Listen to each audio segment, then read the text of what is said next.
Hello, size dream വേൾഡിലേക്ക് സ്വാഗതം. അപ്പോൾ ഇത് ഞാൻ ഞായറാഴ്ച എടുത്ത വീഡിയോ ആണ് കേട്ടോ.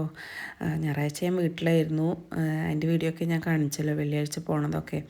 അപ്പോൾ അത് ഇടാൻ കുറച്ച് ലൈറ്റായിട്ടുണ്ട് കേട്ടോ. അപ്പോൾ ഞങ്ങൾ രാവിലെ തന്നെ അമ്പലത്തിൽ പോവുകയാണ് കേട്ടോ. ഇവിടെ അടുത്തുള്ളൊരു അമ്പലത്തിലാണ് പോണത്. ഞാനും അമ്മയും ശ്രീലുമോളും മാത്രമേ ഉള്ളൂ കേട്ടോ. ബാക്കിയുള്ളവരൊന്നും നീച്ചിട്ടില്ല. അപ്പോൾ പിന്നെ ഞങ്ങൾ പോകാൻ വിചാരിച്ചു. പിന്നെ അതാ അമ്പലത്തിലെത്തിയിട്ടുണ്ട്. ഇവിടെ അടുത്ത് തന്നെയാണ് കേട്ടോ, വീതൻശ്ശേരി വേട്ടയ്ക്കൊരു മകൻ അമ്പലമാണ് കേട്ടോ. അപ്പോൾ ഇവിടെ കുറേ പണിയൊക്കെ ഇപ്പോൾ നടന്നുകൊണ്ടിരിക്കുകയാണ്. അപ്പോൾ അമ്പലത്തിൻ്റെ പണിയൊക്കെ കഴിഞ്ഞു. ഇനി ബാക്കി സൈഡിൽ കൂടെ ഉള്ള പണികളും കാര്യങ്ങളൊക്കെ ഉള്ളൂ കേട്ടോ. അപ്പോൾ അമ്പലത്തിലെല്ലാവരും കഴിഞ്ഞതിന് ശേഷമാണ് കേട്ടോ ഞാൻ ഈ വീഡിയോ എടുത്തത്. പോകാനായപ്പോഴാണ് എടുത്തത്. പിന്നെ അമ്മ ദാ ഇവിടുന്ന് കുറച്ച് ചില്ലറയൊക്കെ ചോദിക്കാൻ കേട്ടോ. അമ്മയ്ക്ക് നാളെ അച്ഛൻ്റെ ചാത്തുരിക്കലാണ്. അപ്പോൾ അവിടെ അമ്പലത്തിൽ പോകുമ്പോൾ ചില്ലറ ഇടാൻ വേണ്ടിയിട്ട് അങ്ങനെ ചോദിക്കാൻ കേട്ടോ. പിന്നെ ഞങ്ങൾ പോന്നപ്പോൾ കുറച്ച് പൊറാട്ടയും കൂടെ വാങ്ങിയിട്ടുണ്ട് കേട്ടോ. ചായക്ക് പുട്ടൊക്കെ ഉണ്ട്, പക്ഷേ കണ്ണന് പൊറാട്ട ഭയങ്കര ഇഷ്ടമാണ്. അപ്പോൾ അവന് വാങ്ങാൻ വിചാരിച്ചിട്ട് അങ്ങനെ അമ്മ അവിടെ അടുത്ത് തന്നെയുള്ള കടയിൽ നിന്ന് വാങ്ങിയിട്ട് പോരാണ് കേട്ടോ. പിന്നെ അതാ ഞങ്ങളിവിടെ വീട്ടിലെത്തി. കുട്ടികളൊക്കെ കുളിയും കാര്യങ്ങളൊക്കെ കഴിഞ്ഞിട്ടുണ്ടായിരുന്നു കേട്ടോ. ഞങ്ങൾ ചായ കുടിക്കുകയാണ്. പുട്ടുണ്ട്, അതേപോലെ തന്നെ ഞങ്ങൾ കൊടുത്ത പൊറാട്ട ഉണ്ട്. പിന്നെ അതേപോലെ തന്നെ അച്ഛയ്ക്കും അമ്മയ്ക്കും ഉപ്പുമാവ് ഉണ്ടാക്കിയിട്ടുണ്ടായിരുന്നു, അതുണ്ട്. പിന്നെ ഇതാ എല്ലാവരും ചായ കുടിക്കാനുണ്ടോ. ഞങ്ങളിങ്ങനെ ഇവിടെ നിലത്തിരുന്നിട്ടും അങ്ങനെയൊക്കെയാണ് കേട്ടോ കഴിക്കാറ്. പിന്നെ ഇതാ ചായയുടെയും കാര്യങ്ങളൊക്കെ കഴിഞ്ഞതിന് ശേഷം ഇന്നലെ കുറച്ച് ചിക്കനും മീനും ഒക്കെ പാടെ കൊണ്ടുവന്നിരുന്നു കേട്ടോ ഏട്ടൻ, ചെറിയ ഏട്ടൻ. അപ്പോൾ ചിക്കൻ ഇന്നലെ എടുത്തിട്ടുണ്ടായിരുന്നില്ല. അപ്പോൾ അതൊന്ന് കറിയാക്കാൻ വിചാരിച്ചിട്ട് തിളപ്പിച്ച് വെച്ചിട്ടുണ്ടായിരുന്നു കേട്ടോ. അവിടെ ഫ്രിഡ്ജ് കംപ്ലൈൻ്റ് ആയിട്ടുണ്ട്. അപ്പോൾ ജസ്റ്റ് ഒന്ന് തിളപ്പിച്ച് വെച്ചിട്ടുണ്ടായിരുന്നു. ഇനി അതിലേക്ക് മസാലയൊക്കെ കൂട്ടിയിട്ട് ഉണ്ടാക്കാൻ വിചാരിച്ചു കേട്ടോ. ചിക്കനും പിന്നെ അതേപോലെ തന്നെ തേങ്ങാച്ചോറുമാണ് കേട്ടോ ഉണ്ടാക്കുന്നത്. അപ്പം അമ്മ ഓരോന്നിങ്ങനെ ചോദിക്കുകയാണ്, കുക്കറിൽ വെച്ചാൽ മതിയോ അതോ അടുപ്പത്ത് വെക്കുകയാണോ, ഏതാ കുക്കറിൽ വെച്ചാൽ അമ്മയ്ക്ക് വലിയ അറിയില്ല. കുക്കറിൽ ഇതുവരെ വെച്ചിട്ടില്ല കേട്ടോ തേങ്ങാച്ചോറ്. നെയ്ച്ചോറും ഇതൊക്കെ വെച്ചിട്ടുണ്ട് എന്നല്ലാതെ. ഇപ്പം ഇത് 10 ലിറ്ററിൻ്റെ കുക്കറാണ് കേട്ടോ. അപ്പോൾ ഇതിൽ വെച്ചാൽ മതിയില്ലേ എന്നൊക്കെ പറഞ്ഞിട്ട് അങ്ങനെ അതെടുക്കുകയായിരുന്നു കേട്ടോ അമ്മ. അപ്പോൾ ഞാനും തന്നെ കുക്കറിൽ 1-2 പ്രാവശ്യമായിട്ട് തേങ്ങാച്ചോറ് വെച്ചിട്ടുള്ളൂ. ഇവിടെ അങ്ങനെ തേങ്ങാച്ചോറ് വലിയ ഇഷ്ടമല്ല. അപ്പോൾ നമുക്ക് എന്തായാലും വെച്ച് നോക്കുക പറഞ്ഞിട്ട് അങ്ങനെ അതിൽ വെക്കുകയാണ് കേട്ടോ. പിന്നെ അതാ ചിക്കനേക്ക് വേണ്ട ഉള്ളിയും ഇതൊക്കെ ഒന്ന് വാട്ടിയെടുക്കുകയാണ് കേട്ടോ. ഞാൻ ചിക്കൻ ഓൾറെഡി വെന്തതാണ്. അപ്പം ഇനി മസാലയൊക്കെ ഇട്ടിട്ട് എന്നിട്ട് ഇളക്കിയാൽ മതി.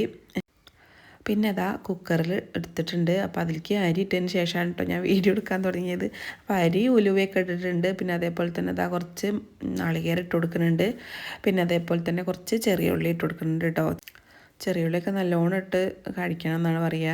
പക്ഷേ ഉള്ളിയൊക്കെ കുട്ടികളൊക്കെ എന്താ കേട്ടറിയോ അങ്ങോട്ട് എടുത്തേക്കും. അപ്പോൾ അങ്ങനെ അധികമൊന്നും ഇട്ടിട്ടില്ല, കുറച്ചായിട്ടിട്ടുള്ളൂ കേട്ടോ. പിന്നെ കുറച്ച് മഞ്ഞൾപ്പൊടി ഇട്ട് കൊടുത്തിട്ടുണ്ട്. ചിലരൊന്നും ഇങ്ങനെ വെക്കുമ്പോൾ മഞ്ഞൾപ്പൊടി ഇടൂലല്ലേ, ഇവിടെ ഇടും. പിന്നെ അതേപോലെ തന്നെ ജീരകവും ചേർക്കണില്ല കേട്ടോ. ചിലർ ജീരകവും ചേർക്കും. പിന്നെ അതാ കുറച്ച് ഉപ്പും കൂടെ ഇട്ട് കൊടുത്തിട്ടുണ്ട്. ഇനി അത് നന്നായിട്ടൊന്ന് ഇളക്കി കൊടുക്കുന്നുണ്ട് കേട്ടോ. അപ്പോൾ ചൂടുവെള്ളമാണ് കേട്ടോ അത് എടുത്തിട്ടുള്ളത്. എന്നാൽ പിന്നെ പെട്ടെന്ന് വിസിൽ വരുമല്ലോ വിചാരിച്ചിട്ടേ. അപ്പോൾ അതാ അതടുപ്പത്തുണ്ട്. പിന്നെ അതാ ചിക്കനിലുള്ള മസാല റെഡിയാക്കി വെച്ചിട്ടുണ്ട് കേട്ടോ. അപ്പോൾ നാത്തൂനമ്മ അവിടെ അടിച്ചു വരുന്നുണ്ട്. മക്കൾസൊക്കെ അവിടെ അപ്പുറത്ത് കളിക്കുകയാണ് കേട്ടോ. പിന്നെ വലിയ നാത്തൂന് ഇവിടെ ഇല്ല കേട്ടോ, ഞാൻ കഴിഞ്ഞ വീഡിയോയിൽ പറഞ്ഞല്ലോ. അപ്പോൾ ഇന്നലെ വലിയ ഏട്ടൻ അവിടെ പോയിരുന്നു. അവർക്ക് പൂജയും കാര്യങ്ങളൊക്കെ ആയപ്പോൾ പോയിട്ടുണ്ടായിരുന്നു കേട്ടോ. അപ്പോൾ അതാ വന്നപ്പോൾ കുറച്ച് മീനും കൊണ്ടുവന്നിട്ടുണ്ട്. അപ്പോൾ ഫ്രിഡ്ജ് ഇല്ലാത്തതുകൊണ്ട് തന്നെ നമ്മളതൊക്കെ നന്നാക്കി ഇനി അതും കൂടെ വറുത്തെടുക്കണം കേട്ടോ. അപ്പോഴത്തേനും ഇതാ തേങ്ങാച്ചോറൊക്കെ നല്ല അടിപൊളിയായിട്ട് വന്നിട്ടുണ്ട് കേട്ടോ. പിന്നെ അതാ അതൊക്കെ റെഡിയാക്കിയതിന് ശേഷം പുറത്തേക്ക് ഇറങ്ങിയതാണ് കേട്ടോ. അപ്പം അമ്മയ്ക്ക് ഇന്ന് അച്ഛൻ്റെ ചാത്തൊരിക്കലാണെന്ന് പറഞ്ഞല്ലോ ഞാൻ. അപ്പോൾ അവിടെ പോകുമ്പോൾ നമ്മൾ ഇറച്ചി മീനൊന്നും കഴിക്കില്ലല്ലോ. അപ്പോൾ കുറച്ച് കാവത്ത് കൊണ്ടുപോകാൻ വിചാരിച്ചു കേട്ടോ. അമ്മ പുഴുക്കുണ്ടാക്കി കഴിക്കാമല്ലോ പറഞ്ഞിട്ടേ. അപ്പോൾ അവിടെ വീട്ടിൽ തന്നെ ഉണ്ട്, 2 സ്ഥലത്തുണ്ട്. ഒന്ന് വെള്ള കളറുള്ളതും ഒന്ന് നീല കളറുള്ളതുമാണ് കേട്ടോ. അപ്പോൾ വെള്ള കളറുള്ളതാണ് ഈ കളച്ച് നോക്കണത്. അമ്മ കുറേ കളച്ച് നോക്കി, അപ്പോൾ അമ്മയ്ക്ക് വയ്ക്കണില്ല. പിന്നെ അച്ഛൻ ഒന്ന് കളച്ച് നോക്കണം കേട്ടോ. അപ്പോൾ അച്ഛയ്ക്കിപ്പോൾ സുഖമില്ലായ്മയൊക്കെയാണ്. അച്ഛയ്ക്ക് ശ്വാസം മുട്ടലും ഇതൊക്കെ ആയിട്ട് അച്ഛയ്ക്ക് അങ്ങനെ വയ്യ. അപ്പോൾ കുറച്ച് നേരം ഒന്ന് കളച്ച് നോക്കി, അപ്പോൾ കിട്ടണില്ല. അപ്പോൾ അച്ഛൻ കുറച്ച് വെള്ളം കൂടി ഒഴിച്ചിട്ട് നോക്കുക പറഞ്ഞാണ്ട് അങ്ങനെ വെള്ളം ഒഴിച്ചിട്ടതാണ് കേട്ടോ അവിടെ.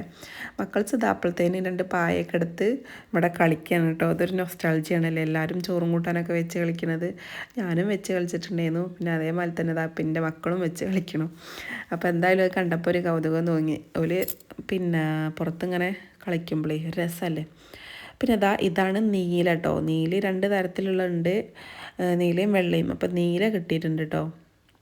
ഇത് പെട്ടെന്ന് തന്നെ കിട്ടിയിട്ടുണ്ട്. അപ്പോൾ ഇതിന്ന് അച്ഛൻ ഇതിന് മുന്നേ ഒരു ദിവസം എടുത്തേന്നു എന്നൊക്കെ പറഞ്ഞു കേട്ടോ. അപ്പം അമ്മ അതൊക്കെ ഒന്ന് മാടി വെച്ച് എടുത്ത് നോക്കുകയാണ് കേട്ടോ. അപ്പോൾ ഒരു കിഴങ്ങും കൂടെ ഉണ്ട്. ഇത് പൊട്ടിയതാണ് ഒരു പീസ്. ഇനി അപ്പുറത്ത് ഒന്നുകൂടെ ഉണ്ട് കേട്ടോ. അപ്പോൾ അതും കൂടെ അച്ചെടുക്കുകയാണ്. പിന്നെ ഇതിനൊരു പ്രത്യേകത ഉണ്ട്. ഇത് എപ്പോഴാണോ എടുക്കുന്നത് അപ്പം തന്നെ നമുക്ക് അവിടെ തന്നെ കുഴിച്ചിടാം കേട്ടോ. അപ്പോൾ ഇപ്പം എടുത്തിട്ട് അതിൻ്റെ ആ മുൾവശം ചെത്തിയണ്ട് വെച്ചിട്ട് താണ്ടോ ഇതേപോലെ ചെത്തി വെച്ചു. ഇനി അത് അവിടെ തന്നെ ഇട്ട് കുഴിച്ചിടും കേട്ടോ. കുറച്ച് ചമ്മലിയും വെണ്ണീരും ഒക്കെ എടുത്തുകൊണ്ട് അങ്ങനെ കുഴിച്ചിടും. അപ്പോൾ അതാ മറ്റതും കൂടെ കിട്ടിയിട്ടുണ്ട് കേട്ടോ. അപ്പോൾ നിങ്ങളെ നാട്ടിലൊക്കെ ഇതിന് എന്താ പറയുക? ഇവിടെ കാവത്ത് പറയും, പിന്നെ അതേപോലെ തന്നെ കാച്ചിൽ എന്നൊക്കെ പറയും കേട്ടോ. അതാ കണ്ടോ, ഇത്രയും കിട്ടിയിട്ടുണ്ട്. ഇനി അച്ഛന് അവിടെ തന്നെ അത് കുഴിച്ചിട്ടിട്ടുണ്ട് കേട്ടോ. പിന്നെ അതാ മറ്റേത് വെള്ള ഉണ്ടല്ലോ, നമ്മുടെ വെള്ളക്കാവത്ത്, അപ്പോൾ അതും കൂടെ അച്ഛൻ പറിച്ചിട്ടുണ്ട് കേട്ടോ. പെട്ടെന്ന് കിട്ടി വെള്ളം ഒഴിച്ചിട്ടപ്പോൾ. അപ്പോൾ അതാ അതിൻ്റെയും തന്നെ മോൾ വശം ഒന്ന് ചെത്തിയിട്ടുണ്ട്. പിന്നെ കുറച്ച് വെണ്ണീരും ചപ്പും ഒക്കെ പാടിട്ടിട്ട് അപ്പം തന്നെ കുഴിച്ചിടണം കേട്ടോ. അപ്പോൾ ഇത് വലിയ വലിപ്പം എന്ന് പറയാനൊന്നുമില്ല കേട്ടോ. ഒരു മീഡിയം വലിപ്പം തന്നെ ഉള്ളൂ. ചിലത് നല്ലോണം വലിപ്പമൊക്കെ ഉണ്ടാവും കേട്ടോ. താഴത്തേക്ക് പോവും. ഇതങ്ങനെ നല്ലോണം താഴത്തേക്കൊന്നും പോയിട്ടില്ല. ഇവിടെ ഏട്ടൻ്റെ വീട്ടിലത്തെ അച്ഛന് ഉണ്ടാക്കാറുണ്ട് കേട്ടോ. അപ്പോൾ ഞാൻ കണ്ടിട്ടുണ്ട് നല്ല വലിപ്പം ഉണ്ടാവാറുണ്ട് കേട്ടോ ചിലതൊക്കെ. ഇത് പിന്നെ അത്ര തന്നെ വലിപ്പം എനിക്ക് തോന്നുന്നില്ല. അപ്പോൾ ഇത് അമ്മ കുറച്ചുകൂടെ വെണ്ണീര് കൊണ്ടുവന്നിട്ടേന്നു കേട്ടോ. അത് കുറച്ച് ഏറിയെന്നും പറഞ്ഞു. അച്ഛൻ അത്ര തന്നെ ഒന്നും വേണ്ടിയിരുന്നില്ല. എന്തായാലും ഇട്ട് കൊടുത്തിട്ടുണ്ട് കേട്ടോ. ഇനി കുറച്ച് മണ്ണും ചപ്പും കൂടെ ഇട്ടിട്ട് അങ്ങോട്ട് പൂത്തി വയ്ക്കും കേട്ടോ. അതാണ് ഇതിൻ്റെ പരിപാടി. പിന്നെ ഇങ്ങനത്തെ സാധനങ്ങൾക്ക് വളമോ കാര്യമോ വെള്ളമോ ഒന്നും വേണ്ടല്ലോ, വെറുതെ ഉണ്ടാവുമല്ലോ. പിന്നെ ഇതേപോലെ തന്നെ ഇതിൻ്റെ വള്ളിയുമ്പോൾ കൂടെ വേറൊരു കായും കൂടെ ഉണ്ടാവും. അപ്പോൾ അതും കഴിക്കലുണ്ട് കേട്ടോ. ഇപ്പം അതെടുത്തിട്ടില്ല. ഇപ്പോൾ കാവത്ത് മാത്രം തന്നെ എടുത്തിട്ടുള്ളൂ കേട്ടോ. അപ്പോൾ എന്തായാലും അച്ഛൻ അതിൻ്റെ മണ്ണൊക്കെ മാടി കൊടുത്തിട്ടുണ്ട്. ഇതാ കണ്ടോ, അതും കഴിഞ്ഞിട്ടുണ്ട്. അപ്പം അമ്മ അയിമത്തെ മണ്ണൊക്കെ ഒന്ന് എടുത്ത് കളയാണ് കേട്ടോ. അപ്പോൾ ഇത് എനിക്ക് കൊണ്ടുപോകും വേണം, തറവാട്ടിക്ക് കൊടുക്കും വേണം, അമ്മയ്ക്ക് എടുക്കും വേണം, അമ്മേൻ്റെ വീട്ടിലേക്ക് കൊണ്ടുപോകും വേണം കേട്ടോ. അപ്പോൾ എന്തായാലും അതൊക്കെ കഴിഞ്ഞ് ഫുഡൊക്കെ കഴിക്കലൊക്കെ കഴിഞ്ഞിട്ട് ഞങ്ങളിത് അവിടെ ഇങ്ങനെ സിറ്റ് ഔട്ടിൽ ഇരിക്കുകയാണ് കേട്ടോ. അപ്പോൾ ഈ പരിപാടി എന്ന് വെച്ചാൽ കള്ളനും പോലീസും കളിക്കാണ് കേട്ടോ. അപ്പം ഞങ്ങളതിനേ ഉള്ളൂ, ഞങ്ങൾ 4-5 ആൾക്കാരുള്ളൂ. പക്ഷേ ആ ആളെ വെച്ചുകൊണ്ട് കള്ളനും പോലീസും കളിക്കും. അപ്പോൾ ലച്ചുമോളാണ് കേട്ടോ ഇതിൻ്റെ കോർഡിനേറ്റർ. ഓളാണ് ഫുള്ള് കുലുക്കണതും കൊണ്ടുവന്നിരുന്നതും ഒക്കെ കേട്ടോ. പക്ഷേ ഓളെന്നെ തോൽക്കുകയും ചെയ്തു. ഓളാണ് എപ്പോഴും പോലീസാവും അല്ലെങ്കിൽ കള്ളനാവും കേട്ടോ. അപ്പോൾ എന്തായാലും ഈ ഞായറാഴ്ച അങ്ങനെ പോയി. വീട്ടിൽ പോയാൽ എത്ര എളുപ്പമാ സമയം പോകും അറിയോ. പിന്നെ ഒരു 5 മണിയൊക്കെ ആയപ്പോഴത്തേന് ഏട്ടൻ വന്നിരുന്നു കേട്ടോ. പിന്നെ പോകേണ്ട തിരക്കായി. സാധനങ്ങളും കാര്യങ്ങളൊക്കെ പാക്ക് ചെയ്യണ ധൃതിയായി കേട്ടോ. ഇപ്പോൾ ഞാനും അമ്മയും കൂടെ സാധനങ്ങളൊക്കെ പാക്ക് ചെയ്യായിരുന്നു കേട്ടോ. ഏട്ടൻ വന്നിട്ടുണ്ട്. ഏട്ടന് കുറച്ച് ഫുഡ് കഴിച്ചിട്ടോ. അപ്പം നിർബന്ധിച്ച് കുറച്ച് കഴിച്ചതാണ്. അപ്പോൾ എന്തായാലും എൻ്റെ വീഡിയോ വിശേഷങ്ങൾ നിങ്ങൾക്ക് എല്ലാവർക്കും ഇഷ്ടമായി എന്ന് വിചാരിക്കുന്നു. ആരെങ്കിലും സപ്പോർട്ട് ചെയ്യാതെ കാണുന്നുണ്ടെങ്കിൽ ഒന്ന് സപ്പോർട്ട് ചെയ്യണം കേട്ടോ. അപ്പോൾ അടുത്ത നല്ലൊരു വീഡിയോയിൽ വീണ്ടും കാണാം. താങ്ക്